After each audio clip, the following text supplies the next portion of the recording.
À compter du 1er mars 2023, le transport en Côte d'Ivoire connaîtra une perturbation sur toute l'étendue du territoire. Pour cause, les acteurs du transport envisagent d'observer un arrêt de travail de 72 heures et ce, pour exprimer leur mécontentement face aux différentes réformes engagées par l'État dans le secteur. Nous avons remarqué un peu de négligence au niveau de notre ministère des tutelles. Nous avons demandé plusieurs audiences, mais nous n'avons pas encore été reçus par les différents ministres jusqu'à preuve de contraire.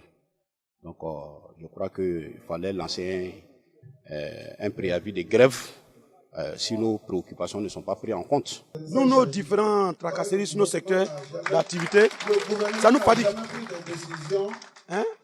On ne nous associe pas. Nos vrais acteurs, ils ne sont pas associés. Nos activités prises en otage par certains de nos responsables. Un chauffeur qui transporte plus que 60 à 70 passagers, de 900 km à 800 km. Mais si on vous dit que ces chauffeurs-là sont payés à 60 000 à 80 000, c'est pas normal. Pour eux, ces réformes ne tiennent pas compte des réalités du terrain. Il y a le problème des papillons de 22 500 aujourd'hui qui est en train de faire un grand ravage dans le secteur du transport qui n'est pas normal. Il y a les cas de stationnement aujourd'hui qui sont payés par les transporteurs, mais les transporteurs n'ont pas d'aide de stationnement. Voilà, donc il y a des lignes continues et discontinues, les lignes horizontales et verticales qui ne sont pas encore prises en compte en Côte d'Ivoire par les autorités. Voilà, le transporteur ne fait que payer tous ses taxes correctement, mais en retour, le transporteur ne reçoit rien.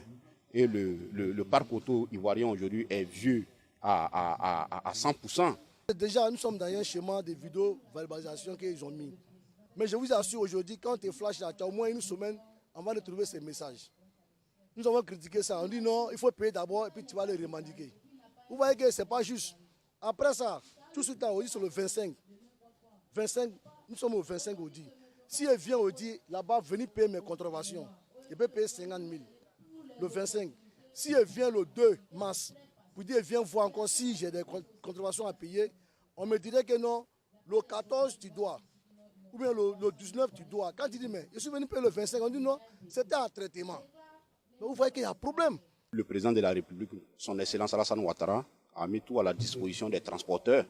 Mais vraiment, les bénéfices ne descendent pas au niveau des transporteurs. Les transporteurs aujourd'hui ne reçoivent pas ces grâces présidentielles. Si je ne me trompe pas, il a mis combien de milliards? Plus de 200 milliards. On voulait faire schéma de parc auto pour les transporteurs. Mais vous êtes conviés à nous aujourd'hui, si ces moyens sont là vraiment, on n'a pas besoin d'aller attraper des véhicules pour dire on va les retirer. Maintenant, si le permis à point rentre en vigueur le 1er mars, ça va faire trop de dégâts parce qu'on n'a pas été formé à ça. Nous, on est en train de dire de repousser la date butoir du permis. Nous ne sautons pas les étapes. Il faut d'abord sensibiliser. On n'est pas contre. On n'est pas contre. On nous dit qu'il y a 15 infractions qui sont retenues sur les 200 infractions. Mais les 15 infractions, là, c'est devenu, on dirait, canaries de sorciers. On ne peut pas nous montrer. Aujourd'hui, notre seul espoir, c'est le président de la République de Côte d'Ivoire. Et le Premier ministre, qui est le chef du gouvernement, et le ministère de l'Intérieur et de la Sécurité, nous sommes ouverts à la discussion pour ne pas que nous arrivions en grève. Pour le moment, on met l'État en alerte pour dire que voilà ce qui peut se passer. Voilà. Voici ce qui peut se passer d'ici le 1er. Mais s'il n'y a pas de réaction, bon, je crois que nous allons faire sortir des batteries et puis on verra la suite. Nos téléphones sont ouverts, nous sommes disposés au dialogue. Nous attendons le réagissement des autorités.